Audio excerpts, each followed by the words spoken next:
Kita buka dengan informasi pertama, Saudara. Jelang Ramadan, warga merayakan dengan tradisi megang.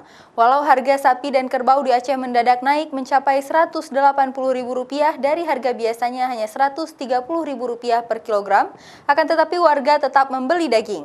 Karena tradisi megang ini merupakan warisan para Sultan Aceh dahulu yang hingga kini masih diwarisi. Naiknya harga daging pada saat hari megang tak membuat warga mengurungkan niatnya untuk membeli. Tradisi megang ini dirayakan setiap jelang Ramadan serta Hari Raya Aidilfitri dan Aidil Adha. Kali ini harga daging sapi atau kerbau di Banda Aceh relatif masih dapat dijangkau warga.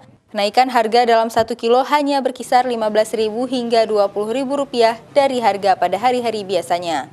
Namun ada sejumlah kabupaten di Aceh, harga daging hingga mencapai Rp180.000 per kilogramnya pada hari megang, seperti Aceh Barat Daya, Biren, dan Aceh Utara.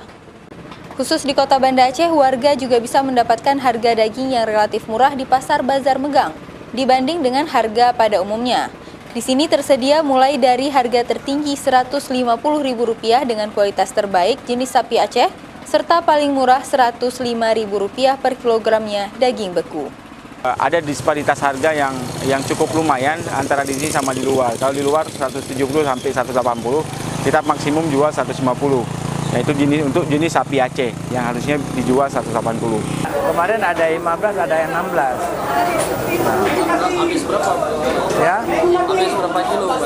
Kami kemarin 2 ekor, hari ini 2 ekor. Berarti 2 ekor itu mencapai 600 kilo. Bazar megang ini mulai hadir di kota Banda Aceh sejak tahun lalu. Tujuannya para pengusaha ternak sapi dan daging di Aceh bekerja sama dengan pemerintah untuk memberikan alternatif kepada pembeli daging megang dengan harga yang lebih murah dan terjangkau. Sehingga tradisi megang di Aceh ini dapat terus dilestarikan. Raja Umar, Kompas TV, Banda Aceh.